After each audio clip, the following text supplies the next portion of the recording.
Hello, നമുക്കിന്ന് ചപ്പാത്തിയും നല്ല സ്പൈസി സോയാബീൻ ഗ്രേവിയുമായാലോ ബ്രേക്ക്ഫാസ്റ്റിന്.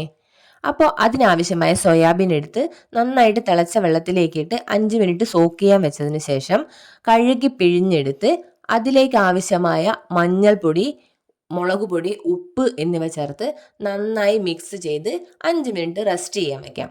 അപ്പോഴേക്ക് നമുക്ക് ചപ്പാത്തിക്ക് ആവശ്യമായ ചപ്പാത്തിപ്പൊടി എടുത്ത് കുഴച്ച് ഉരുളകളാക്കി അതും മാറ്റി വെക്കാം.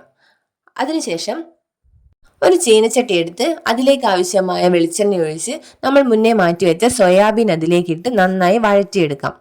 അത് മാറ്റി വെച്ചതിന് ശേഷം നമുക്കൊരു 4 സവോള മീഡിയം സൈസ് എടുത്ത് ചെറുതായി അരിഞ്ഞ് വയ്ക്കാം. ഇതിലേക്ക് ആവശ്യമായ വെളുത്തുള്ളി, ഇഞ്ചി എന്നിവ എടുത്ത് നന്നായിട്ട് നമുക്ക് ചതച്ചെടുക്കാം. നന്നായി എരിവ് ആവശ്യമുള്ളവർ കുറച്ച് വറ്റൽമുളക് കൂടെ എടുത്ത് ചീനച്ചട്ടിയിലിട്ട് ചൂടാക്കിയതിന് ശേഷം നമുക്ക് ഇടികല്ലിലേക്കിട്ട് അതും ഒന്ന് ചതച്ചെടുത്ത് മാറ്റി വെക്കാം. നമ്മൾ നേരത്തെ ചെറുതായി അരിഞ്ഞു വെച്ച സവോള എടുത്ത് ചീനച്ചട്ടിയിലേക്കിട്ട് വെളിച്ചെണ്ണ ഒഴിച്ച് നമുക്ക് നന്നായി വാട്ടിയെടുക്കാം. ഇതൊരു ബ്രൗൺ കളർ ആവുന്നത് വരെ നമുക്ക് വഴറ്റിയെടുക്കാം. അതിനുശേഷം അതിലേക്ക് 2 പച്ചമുളക് കീറിയിട്ട് വീണ്ടും നന്നായി വഴറ്റിയെടുക്കാം. പിന്നീട് നമ്മൾ നേരത്തെ എടുത്തു വെച്ച ഇഞ്ചി, വെളുത്തുള്ളി ചതച്ചത്, വറ്റൽമുളക് ചതച്ചത് എന്നിവയും അതിലേക്ക് ചേർത്ത് നന്നായി ഇളക്കിയെടുക്കാം. നല്ലൊരു ബ്രൗൺ കളറായി വരുമ്പോൾ അതിലേക്ക് കുറച്ച് കറിവേപ്പില കൂടി ആഡ് ചെയ്യാം.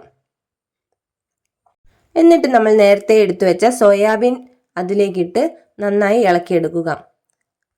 പെരിഞ്ജീരകം ആവശ്യമുള്ളവർ അതും കൂടെ ചേർക്കാൻ മറക്കല്ലേ. നന്നായി എല്ലാം കൂടെ വഴറ്റിയതിന് ശേഷം അതിലേക്ക് 1 സ്പൂൺ കുരുമുളക് പൊടി, 1 സ്പൂൺ ഗരം മസാല എന്നിവ കൂടെ ചേർത്ത് നന്നായി മിക്സ് ചെയ്തെടുക്കാം. അതിനുശേഷം നമ്മൾ നേരത്തെ ചതച്ചെടുത്ത കല്ലിലേക്ക് അല്പം വെള്ളം ഒഴിച്ച് അതുകൂടെ ഇതിലേക്ക് ഒഴിച്ച് തീ ലോ ഫ്ലെയിമിലിട്ട് അടച്ചു വെച്ച് വേവിച്ചെടുക്കാം. അപ്പോഴേക്കും നമുക്ക് നേരത്തെ കുഴച്ച് വെച്ച ചപ്പാത്തി പരത്തി ചുട്ടെടുക്കാം. ചപ്പാത്തി പരത്തിയതിന് ശേഷം ഒന്ന് കല്ലിലിട്ട് ചൂടാക്കി അത് നേരിട്ട് ഗ്യാസ് സ്റ്റൗവിൻ്റെ മുകളിലേക്ക് വെച്ച് കഴിഞ്ഞാൽ നന്നായിട്ട് പൊങ്ങി വരുന്നതായിരിക്കും. ഡയറക്റ്റ് ആയിട്ട് ഗ്യാസിൽ ഇത് ഉണ്ടാക്കിയെടുക്കാമോ എന്ന് എനിക്കറിയില്ല, എങ്കിലും ഞാൻ അങ്ങനെ ചെയ്യാറുണ്ട്. ചപ്പാത്തി ചുട്ടെടുക്കുമ്പോഴേക്കും നമ്മൾ നേരത്തെ ലോ ഫ്ലെയിമിൽ വെച്ച സോയാബീൻ അവിടെ ആയിക്കൊണ്ടിരിക്കുകയാണ്. അത് അടപ്പ് തുറന്ന് നന്നായി ഒന്ന് ഇളക്കി മിക്സ് ചെയ്തെടുക്കുക. മല്ലിയില ഇടാൻ വേണ്ടി നോക്കിയപ്പോഴാണ് മല്ലിയില തീർന്ന കാര്യം ഓർത്തത്. അപ്പൊ തൊടിയിലേക്ക് പോയി ആഫ്രിക്കൻ മല്ലിയില എന്ന് പറയുന്ന ഈ സാധനം 2 ഇല പൊട്ടിച്ചെടുത്ത് സോയാബീനിലേക്ക് ചേർത്ത് കൊടുത്തു. ഈ ഇലയ്ക്ക് നിങ്ങളുടെ നാട്ടിൽ എന്താ പറയുന്നതെന്ന് കമന്റ് ചെയ്യണേ. അങ്ങനെ നമ്മുടെ ഇന്നത്തെ ബ്രേക്ക്ഫാസ്റ്റ് തയ്യാറായി കഴിഞ്ഞു. അപ്പൊ ബൈ.